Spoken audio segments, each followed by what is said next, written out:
నమస్తే. సంచలన ప్రకటనలతో అధికార కాంగ్రెస్ పైన విరుచుకుపడుతున్న ఏలేటి మహేశ్వర్ రెడ్డి గారు శాసనసభాపక్ష నేత భారతీయ జనతా పార్టీ తరఫున ఇవాల్టి మన గెస్ట్. నమస్తే మహేశ్వర్ రెడ్డి గారు. ఈ ప్రభుత్వాన్ని కూల్చడానికి అన్ని రకాల ప్రయత్నాలు మీ ఆధ్వర్యంలో జరుగుతున్నట్టున్నాయి. మీ స్టేట్మెంట్స్ చూస్తుంటే మిమ్మల్ని మీ హైకమాండ్ రంగంలోకి దింపినట్టున్నది. ఇది చాలా బాధాకరమైనటువంటి స్టేట్మెంట్ గారు మీది. ఓకే, ఏ రోజైనా భారతీయ జనతా పార్టీ ఆ రకమైన ఆలోచన ఇప్పుడు చేయదు. అలాంటి ఆలోచన చేయాల్సిన అవసరం భారతీయ జనతా పార్టీకి ఉండదు. భారతీయ జనతా పార్టీ ఎప్పుడు కూడా ప్రజాస్వామ్య పద్ధతిలోనే ఆలోచన చేస్తుంది. గతంలో కూడా మీరు చూసినట్లయితే మా ఈటల రాజేందర్ గారు భారతీయ జనతా పార్టీలోకి వస్తే వారితో రాజీనామా చేయించి బై ఎలక్షన్ పంపించారు. కోమారెడ్డి రాజగోపాల్ రెడ్డి వచ్చినా రాజీనామా చేసి బై ఎలక్షన్ పంపించారు. మేము అప్రజాస్వామ్యంగా ఆలోచన చేయలేదు, చేయాల్సినటువంటి అవసరము భారతీయ జనతా పార్టీకి లేదు. మేము ఒకటే అడుగుతా ఉన్నాం, ఈ ప్రభుత్వం డిసెంబర్ 9వ తారీఖున ఇస్తామని ఒప్పుకున్నటువంటి ప్రామిసెస్ ఎందుకు నెరవేర్చలేదని, మరి దాని తర్వాత నెల రోజులని 100 రోజులని ఈ రకంగా ప్రజల్ని మభ్యపెట్టి మోసం చేసేటువంటి పద్ధతి ఉన్నదో దాన్ని మాత్రమే మేము ప్రశ్నిస్తున్నాం తప్ప ప్రభుత్వం కూల్చాల్సిన అవసరం మాకెందుకు వచ్చింది?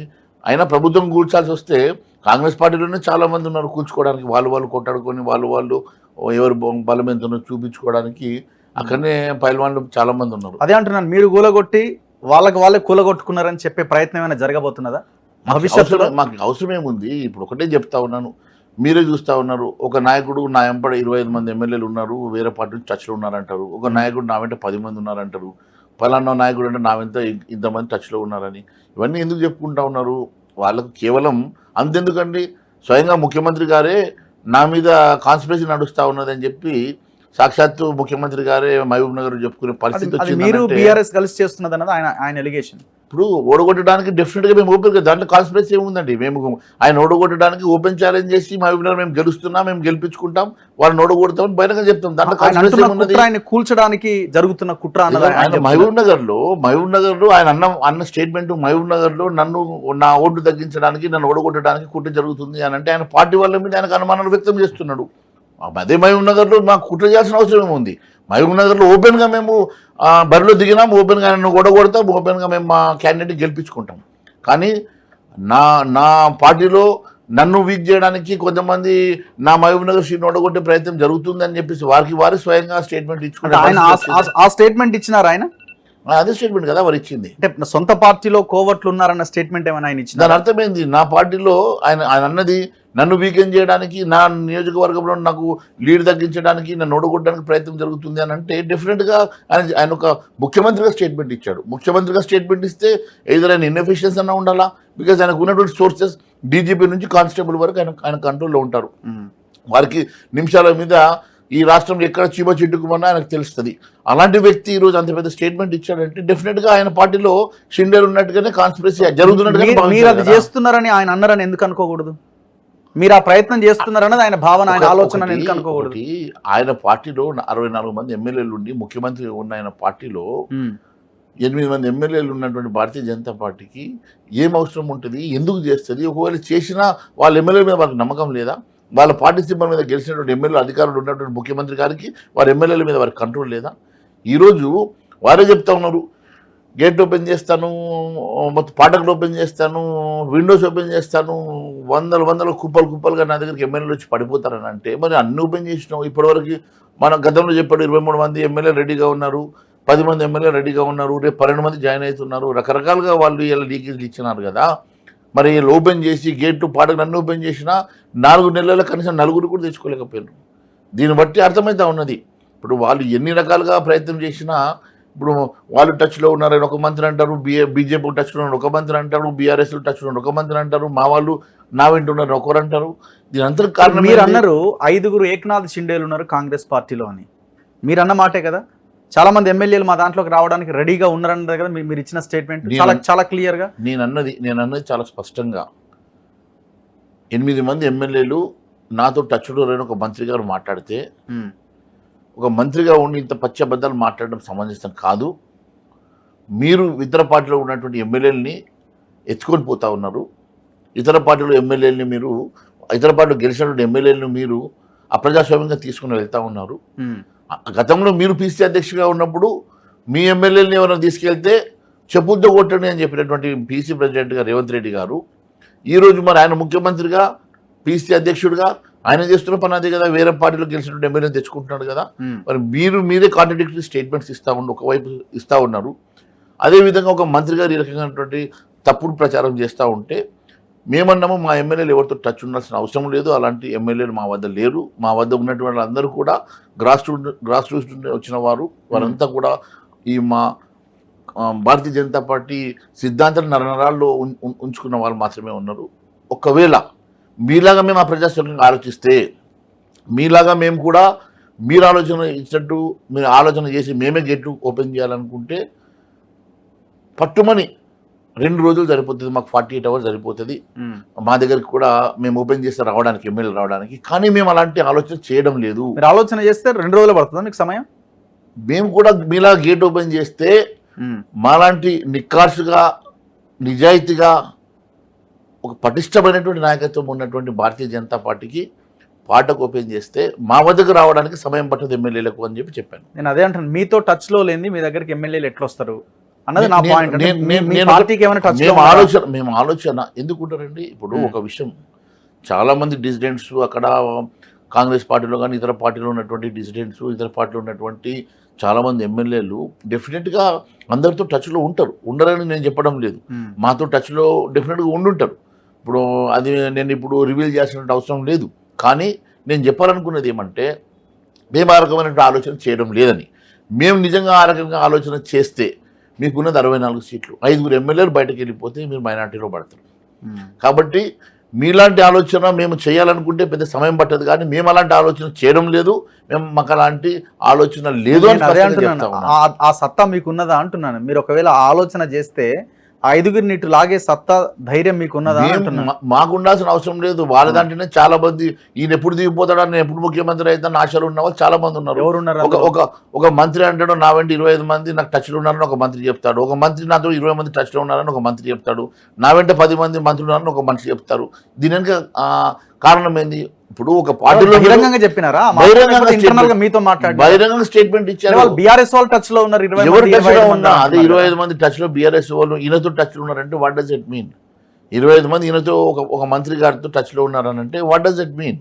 ఒక మంత్రి గారు 10 మంది టచ్ లో ఉన్నారు, ఒక మంత్రి మీ పార్టీలోకి వస్తామని అంటే వాళ్ళ పార్టీలోకి వెళ్తారని, ఆ పార్టీ కథమవుతుంది అని ఒక మంత్రిగా ఎందుకు చూస్తున్నారు? కాంగ్రెస్ పార్టీగా చూడొచ్చు కదా లైన్ ని. అది కాంగ్రెస్ పార్టీలో టచ్ లో ఉన్నారు, మా అధిష్టానంతో టచ్ లో ఉన్నారు, మా ముఖ్యమంత్రి టచ్ లో ఉన్నారంటే బాగుండేది.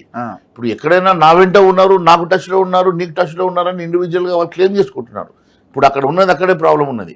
కాంగ్రెస్ పార్టీలో ఎవరికి వారు, ఈయన ఎప్పుడన్నా రేపు ఎంపీ ఎలక్షన్లో పర్ఫామ్ చేయకపోతే హైకమాండ్ ఎప్పుడు దించేస్తుందో, ఆ కుర్చీ ఎప్పుడు కాలేదని నేను కూర్చోవాలని 10 మంది వెయిట్ చేస్తున్నారు. అంటే ఇది సహజం కాంగ్రెస్ పార్టీ కల్చర్లో. కాబట్టి నేను ఇలాంటి అవకాశాలు వచ్చినప్పుడు ఎవరు ముఖ్యమంత్రి అనే అంశం మీద ఎవరి బలబలాలు వాళ్ళు చూపించుకునే ప్రయత్నం జరుగుతుంది అనేది.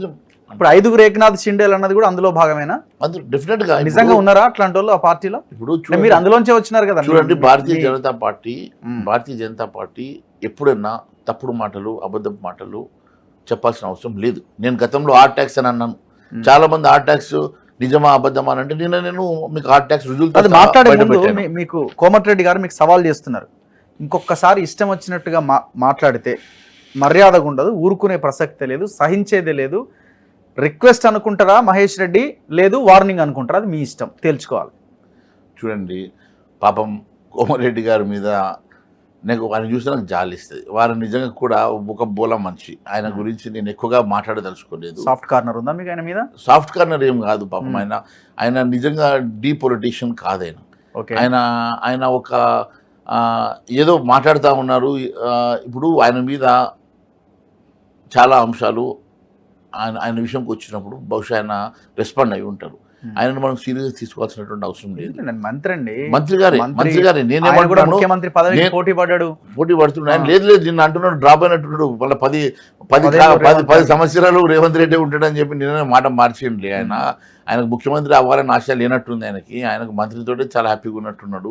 బికాజ్ ఆర్ఎన్బిలో వారు కూడా మంత్రి, ఆర్ఎన్బికి మంత్రి కదా వారు, ఆర్ఎన్బి మంత్రి కాబట్టి వారికి కూడా కొంచెం కంఫర్ట్గా ఉన్నట్టుంది ఆర్ఎన్బి తోటి.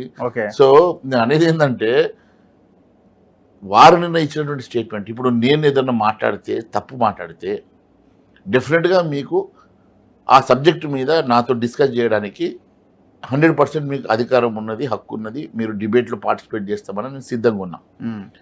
నేను రుజువులతో సహా మీరు ఆర్టాక్స్ తీసుకున్నారు అని చెప్పి మీరు చేసేటువంటి జీవోలతో సహా మీరు క్యాన్సిల్ చేసిన జీవోని చూపించాను. ఆయన దాని గురించి నిన్న మాట్లాడారు. షిండేల్ అని అన్నారు కదా, పార్టీ ఇది చేస్తారని అంటున్నారు కదా, మీరు దాని నుంచి విత్డ్రా కావాలని అడుగుతున్నారు ఆయన. చూడండి, వారు నిన్న మాట్లాడింది నా స్టేట్మెంట్ తర్వాత మాట్లాడు. సరే, దీనికి మాట్లాడినా దానికి మాట్లాడినా నేను ఒకటే, వారు మా ఇంటర్నల్ ఇష్యూస్, మా ఇంటర్నల్ కాంగ్రెస్ పార్టీ ఇష్యూస్, రాజకీయంలో ఉన్నప్పుడు nothing is internal issue. When you speak something on the political dais, definitely it is for debate.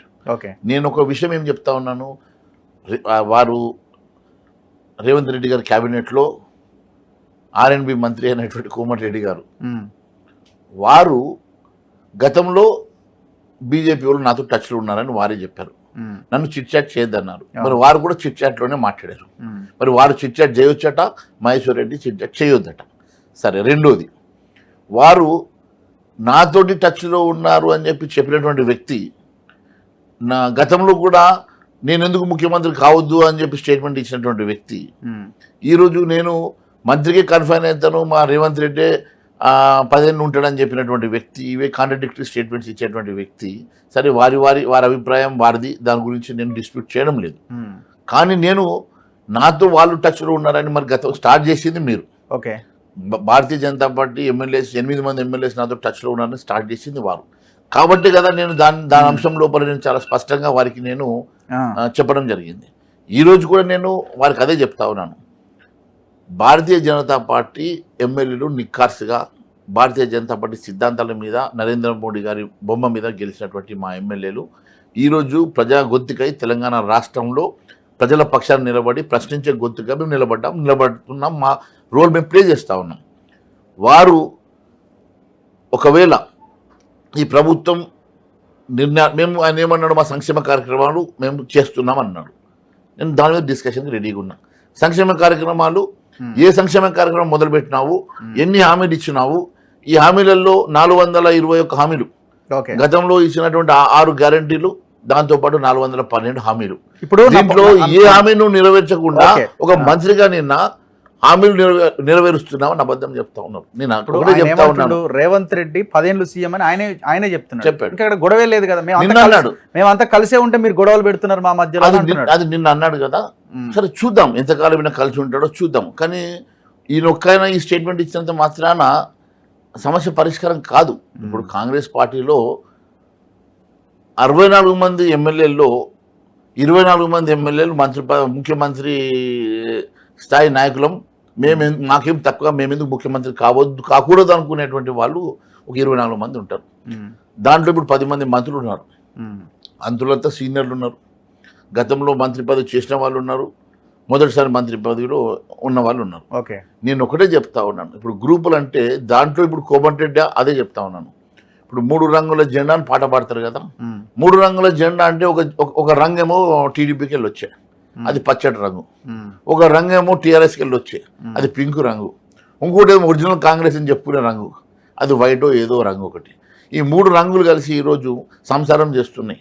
కానీ ఎవరికి వారికి ఇన్సెక్యూరిటీ, ఎవరికి వారికి నా గ్రూపు, మేమంతా ఒకటి 3 గ్రూపులు 3 రకాలుగా మరి వాళ్ళ లోపల మరి ఆలోచనలు ఉన్నప్పుడు వీళ్ళందరినీ కలుపుకొని మేము ఎప్పుడైనా రేవంత్ రెడ్డి గారు ప్రజలు మ్యాండేట్ ఇచ్చారు, మీరు 5 సంవత్సరాలు సవ్యంగా పాలన చేయాలనే కోరుకుంటాం.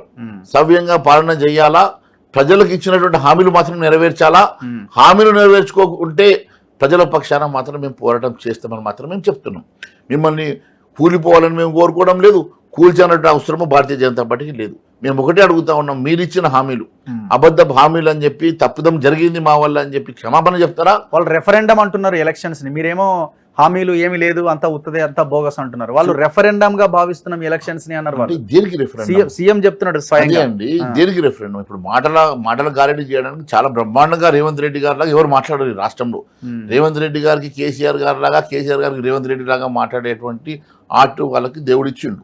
నేను ఒకటే అడుగుతా ఉన్నాను, రేవంత్ రెడ్డి గారు ఏ హామీ నెరవేర్చినా రెఫరెండం అంటున్నారు. 4 నెలల ఈ పాలనలో ప్రజా సంక్షేమంకి మీరు ఏం చేసినని చెప్పి రెఫరెండం అంటున్నారు. ప్రజలకు రుణమాఫీ చేసిన రెఫరెండమా, ప్రజలకు మీరు 500 రూపాయల బోనస్ ఇస్తామని చెప్పింది అది రెఫరెండం చేయలేకపోయినందుకు రెఫరెండమా? లేకుంటే మీరు యువతకి 4,000 రూపాయలు నిరుద్యోగ భృతి ఇస్తామని ఇవ్వలేకపోయినందుకు రెఫరెండమా? పెన్షన్ 4,000 రూపాయలు చేస్తామని చేయలేకపోయినందుకు రెఫరెండమా? గృహిణులకు 2,500 రూపాయలు ప్రతి గృహిణికి మీరు 2,500 ఇస్తామని ఇవ్వనందుకు రెఫరెండమా? ఇండ్లు కట్టిస్తామని కనీసం దాని గురించి ఆలోచన చేయనందుకు అది రెఫరెండమా? దేనికోసం referendum? I need to ask honourable chief minister, ఇది రెఫరెండం అనాలంటే మీరు కనీసం దీంట్లో సగం చేశాను, మిగిలిన సగం చేయడానికి నాకు సమయం కావాలా? ఈ సగం చేశాను కాబట్టి 4 నెలల్లో, లేకుంటే నేను ఒప్పుకున్నట్టు 6 గ్యారంటీలను అమలు చేశాను కాబట్టి నేను రెఫరెండానికి మీరు ఒప్పుకుంటారా? ఒకవేళ వాళ్ళకి మెజారిటీ సీట్లు కనుక వస్తే, వాళ్ళు అంటున్న 10, 12 సీట్లు వస్తే ఎస్ మీరే గెలిచారు అని మీరు ఒప్పుకుంటారా? చూడండి, 12 సీట్ల 10 సీట్ల అది ఇంపాసిబుల్ అండి వారికి రావడం అనేది. పక్కన పెట్టండి, ఎన్ని వస్తాయి? 10 కాకపోతే వాళ్ళు 5 దాటరండి. 5 మేము 10 మించుతాము, వాళ్ళు 5 దాటరు. అది పక్కన పెట్టండి, అది రేపు మీరు ఎన్నికలు వచ్చినాక మీరు చూడండి. నేను ఒకటే అడుగుతా ఉన్నాను, వారు రెఫరెండం అన్నారు కాబట్టి నేను ఈ రెఫరెండం, దేనికి రెఫరెండం అంటే మీనింగ్ ఏంది, దేనికి రెఫరెండం అంటున్నాను. రెఫరెండము మీరు చేసినటువంటి కార్యక్రమాలకి, ప్రజా పాలనలో మీరు ఇచ్చినటువంటి హామీలు 6 గ్యారంటీలు నేను నెల రోజుల్లో చేస్తానో 100 రోజుల్లో చేస్తానో చేశాను కాబట్టి మిగిలినవి చేసేటివి ఉన్నాయి కాబట్టి రెఫరెండం అంటే ప్రజలకు ఆలోచనలో పడతారు. కానీ ఏ ఒక్క హామీ కూడా, కనీసం ఒక గ్యారంటీ కూడా నువ్వు పూర్తి చేయాలన్నట్టు, ఒక గ్యారంటీ కూడా పూర్తి చేయాలన్నటువంటి ఒక వ్యక్తి ఈరోజు రెఫరెండం అని చెప్పి ప్రజల్లోకి వెళ్తున్నారంటే ఇది హాస్యాస్పదం కాదని అడుగుతున్నా. ఇప్పుడు మీరు ఒక స్టేట్మెంట్ ఇచ్చినారు, ఆర్ ట్యాక్స్ బి ట్యాక్స్ అని. ఆర్ ఎవరు, బి ఎవరు, ఏం ట్యాక్స్లు ఇవి? నేను చెప్పాను కదా, ఇప్పుడు గతంలో కూడా చెప్పాను, ఈ రాష్ట్రంలో ఆర్ ట్యాక్స్ బి ట్యాక్స్ మొదలైంది. మరి ఆర్ అంటే రాహుల్ గాంధీ ట్యాక్సా, రాజీవ్ గాంధీ ట్యాక్సా, రాహుల్ గాంధీ ట్యాక్సా? మరి కేంద్రానికి పంపేదేమో ఆర్ఆర్ ట్యాక్స్. అది ఆర్ఆరా? కేంద్రానికి పోయేది ఆర్ఆర్ ట్యాక్స్ అంటే Rahul and Rajiv tax. Rahul and Rajiv tax. Okay. R tax అంటేనేమో ఇక్కడ లోకల్ ఉండే రేవంత్ ట్యాక్స్. ఓకే. సో ఏ ట్యాక్స్ అయినా సరే రాష్ట్రంలో జరుగుతున్నటువంటి. బి ట్యాక్స్ అంటే ఇది పెండింగ్ బిల్స్ ట్యాక్స్ అంటది. అంటే మరి వాళ్ళు చెప్పిన మాటనే, నేను చెప్పింది ఏం కాదు. ఇప్పుడు బి అంటే బట్టి ట్యాక్స్ అనుకుంటున్నాను. మీరు బట్టిని ఉద్దేశించి ఏమని అన్నారా? ఉండొచ్చు, ఫైనాన్స్ మినిస్టర్ వారన్నప్పుడు వారిది కూడా బట్టి ఫైనాన్స్ మినిస్టర్ గా వారే లీడ్ చేస్తున్నప్పుడు మరి బట్టి ట్యాక్స్ కావచ్చు, రిలీజ్ చేసేది వారే కాబట్టి బట్టి ట్యాక్స్ అయినా మీరు ఆ పేరు పెట్టినా కూడా. ఏం ఆధారాలు ఉన్నాయి మీ దగ్గర మీరు ట్యాక్స్లు అంటున్నారు? పెండింగ్ బిల్స్ ఉన్న కాంట్రాక్టర్లే వస్తున్నారు. సార్ మా బిల్ పెండింగ్ ఉన్నది, గత్యంతరం లేక బాధపడుకుంటా కూడా మేము ఇవ్వాల్సి వస్తున్నది సార్, ఈ వడ్డీలు మీద పడుతున్నాయి భారానికి కనీసం ఆ 8-9% పోతాయా, 8-9% తోటి మేము బయటపడాలన్న ఉద్దేశంతో మేము ఏదో కష్టపడి ఇచ్చినాం సార్ అని చాలా మంది వాళ్ళు చెప్పుకుంటారు. మీకు వచ్చి చెప్తున్నారా? చెప్పండి, నేను ఎందుకు చెప్తాను. ఇప్పుడు పాపం వాళ్ళ బాధ ఎవరికి ఒకరు చెప్పుకోవాలా. దాంట్లో ఇంతమంది కాంట్రాక్టర్స్లో చాలామంది మన వాళ్ళు, మా పార్టీ వాళ్ళు కూడా ఉంటారు, మన వాళ్ళు ఉంటారు, చాలామంది దగ్గరకు వచ్చి చెప్తున్నారు, సార్ ఈ రకంగా మాకు ఇబ్బంది ఉన్నది, ఈ రకంగా మాకు వసూలు చేస్తూ ఉన్నాం. సరే ఏదేమైనా నేను ఒకటి అడుగుతా ఉన్నాను, ఈ రాష్ట్రంలో జరుగుతున్నటువంటి అవినీతిని పక్కన పెడితే ప్రజా సంక్షేమం కూడా పూర్తిగా మూలకు పడ్డది. ప్రజా సంక్షేమం గురించి పట్టించుకునే నాదుడు లేకుండా, ఇచ్చిన హామీలు నెరవేర్చకుండా పూర్తిగా ప్రజల్ని విస్మరించడం చాలా బాధాకరం. ఒకవైపు కరువు వస్తూ ఉన్నది, ఒకవైపు వర్షాలు, ఇప్పుడు ఎండాకాలము పంట వేసుకున్న వాళ్ళకి నీళ్ళు అందక, ఇష్టానుసారంగా నీళ్లు, దాని మీద వాటర్ మేనేజ్మెంట్ మీద పట్టులేక, అధికారుల మీద పట్టులేక, ఇష్టానుసారంగా ఎక్కడ పడితే అక్కడ నీళ్ళు వదిలేసి చివరకు పంట వేసుకున్నటువంటి రైతులకు నీళ్ళు ఇవ్వలేక పంటలు ఎండిపోతూ ఉన్నాయి. నేను కూడా చాలా మొన్న నల్గొండ వెళ్ళొచ్చాను, మొన్న ఆదిలాబాద్ వెళ్ళొచ్చాను, నిజామాబాద్ వెళ్ళొచ్చాను, మొన్న నేను కరీంనగర్ వెళ్ళొచ్చాను, చాలా ప్రాంతాల్లో నేను తిరిగి వచ్చిన. ఇప్పుడు అక్కడంతా కూడా రైతులు పంటలు వేసేసుకొని బాధపడతా, ఈరోజు సార్ చేతికి వచ్చిన పంట, పొట్టకొచ్చిన పంట చేతులకి ఇది అవుతుంది, మాకు ఇంత పెట్టుబడి పెట్టాం, ఇంత నష్టం జరుగుతుంది. ఇప్పుడు ఇక్కడనే కదా ప్యానిక్ అయిపోయి రైతు ఆత్మహత్యలు చేసుకునేది. ఈరోజు ఇదే నిజంగా వాస్తవంగా ఈ నీటి వల్లనో, లేకుంటే వారు ఇచ్చినటువంటి నీటి ఇవ్వలేక పరిస్థితుల్లో ఎవరైనా రైతు పంట ఎండిపోయి ఆత్మహత్య చేసుకుంటే దానికి కారణం ఎవరు? మన నెగ్లిజెన్స్ కదా, ప్రభుత్వ నెగ్లిజెన్స్ కదా. కాబట్టి నేను ఒకటే, మొన్న నేను ఇరిగేషన్ మంత్రి గారిని కానీ, లేకుంటే సెక్రటరీ ఇరిగేషన్ని కానీ, వీళ్ళందరినీ కూడా నేను మొన్న మాట్లాడి ఎస్ఆర్ఎస్పీలో జరుగుతున్నటువంటి అన్యాయం గురించి కూడా నేను మొన్న మీడియాతో మాట్లాడాను, వాళ్ళతో మాట్లాడాను. సరే అదృష్టము కొంతవరకు మా దగ్గర మరి సరస్వతి కెనాల్ కొంచెం ఇడిపించుకోగలిగినాం. అది మాకు ఇస్తామని ఆర్టీఎంసీ, ఆ ప్రాంతంలో ఇస్తామని ఆర్టీఎంసీ. నిన్న హెట్రో గురించి మాట్లాడినట్టున్నారు మీరు, అంటే దాంట్లో కూడా స్కామ్ జరిగిందనా మీ అభిప్రాయం? చూడండి, అది ఒక విషయం నేను చెప్తా ఉన్నాను. గతంలో ముఖ్యమంత్రి గారు ఇదే 15 ఎకరాల భూమి గురించి పోరాటం చేసినటువంటి వ్యక్తిగా ప్రభుత్వంకు రాగానే ఒక జీవో 12 తీసి రద్దు చేసి అక్కడ గవర్నమెంట్ బోర్డు పెడితే చాలా సంతోషపడ్డాం. బ్యానర్ ఐటెంలు వచ్చినాయి చాలా పేపర్లలో కూడా వస్తే, ఇంకా ఈయన గత ప్రభుత్వం చేసిన తప్పిదాలను ఒకటొకటిగా తీసుకొచ్చేసి మళ్ళీ ప్రభుత్వం పరీక్షిస్తున్నాడు, చాలా మంచి కార్యక్రమం జరుగుతుందని నేను సంతోషపడ్డా. నెల రోజులైంది, ఏమైందో తెలియదు. కానీ నెల రోజుల లోపల మళ్ళీ జీవో 37 తీసుకొచ్చేసి అది వారికి దారదత్తం చేయడం అనేది సడన్గా విస్మయానికి చెందినాం. సో ఈ రకంగా ఎంతో కొంత లబ్ధి జరగలేదా ప్రభుత్వానికి? చూడండి, ఎక్కువగా ప్రభుత్వానికి నష్టం జరిగింది. ఓకే, ప్రభుత్వానికి దాదాపుగా మార్కెట్ వాల్యూ కాకుండా నువ్వు రిజిస్టర్డ్ వాల్యూ తీసుకున్న 505 కోట్ల రూపాయల వాల్యూ. అది మార్కెట్ వాల్యూ 2-3 వేల కోట్ల రూపాయల మార్కెట్ వాల్యూ ఉంటుంది. కానీ రిజిస్ట్రేషన్ వాల్యూ తీసుకుంటే 505 కోట్ల రూపాయలు.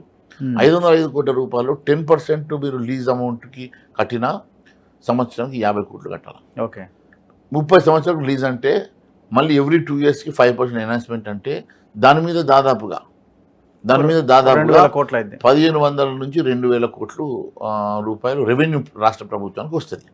కానీ గత ప్రభుత్వము 2 లక్షలకి ఇచ్చింది కాబట్టి నేను క్యాన్సిల్ చేసినట్లు మళ్ళీ 5 లక్షల రూపాయలకి ఇచ్చినట్లు. 5 లక్షలు అంటే 75 లక్షల రూపాయలు 15 ఎకరాలకి, 50 కోట్లు ఎక్కడ, 75 లక్షలు ఎక్కడ.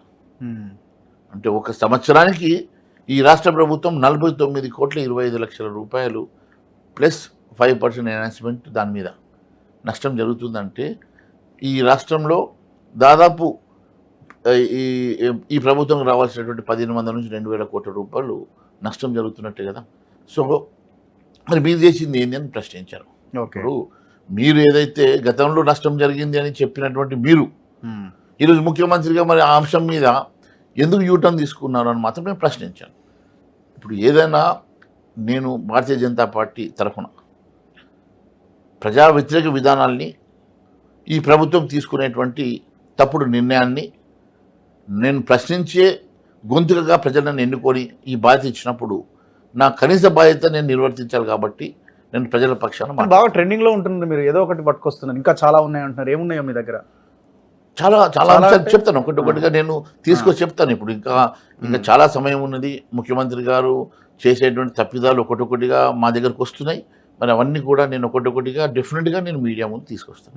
అంటే ఇంత దూకుడుగా వెళ్తున్నారు మీరు. యాక్చువల్గా జాతీయ పార్టీలో అంత ఈజీ కాదు కదా, ఏదో ప్రాంతీయ పార్టీలో ఒక నాయకుడిలాగా ప్రెస్ మీట్ పెట్టుకుంటూ వెళ్ళిపోతున్నారు.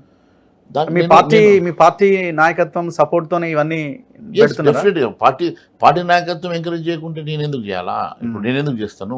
రెండోది నేను ఎవరి మీద పర్సనల్ అలిగేషన్స్ చేయడం లేదు, అన్పార్లమెంటరీ మాట్లాడడం లేదు, తప్పుడు మాట్లాడడం లేదు. నేను వాస్తవాలకు ఎవిడెన్స్ తోటి వాస్తవాలు ఉన్నట్టుగా నేను చెప్తా ఉన్నాను. అండ్ వారు ఇచ్చినటువంటి స్టేట్మెంట్స్కి నేను కౌంటర్ ఇస్తున్నాను తప్ప నేను ఎక్కడ కూడా నా పర్సనల్ ఇంట్రెస్ట్ ఏముంటుంది చెప్పండి. నాకు ఇచ్చినటువంటి బాధ్యత నేను నిర్వర్తిస్తున్నాను. Anyway, thank you very much. Thank you very much. So ఇది ఏలేటి గారితో స్పెషల్ ఇంటర్వ్యూ. సో ఖచ్చితంగా మేము ప్రభుత్వాన్ని పడగొట్టే ఉద్దేశం మాకు లేదు, అలాంటి ఆలోచన మాకు లేదు. కానీ వాళ్ళు కూలగొట్టుకుంటే మేము ఏం చేయలేమన్న ఒక స్టేట్మెంట్ అయితే మళ్ళీ తను పునరావృతం చేస్తూ ఉన్నారు. చూద్దాం భవిష్యత్తులో ఎంపీ ఎలక్షన్స్ తర్వాత ఏం జరుగుద్దని. చూస్తూనే ఉండండి మహేశ్వర్ రెడ్డి గారితో ఇంటర్వ్యూ. చూస్తూనే ఉండండి మన తొలివేలు.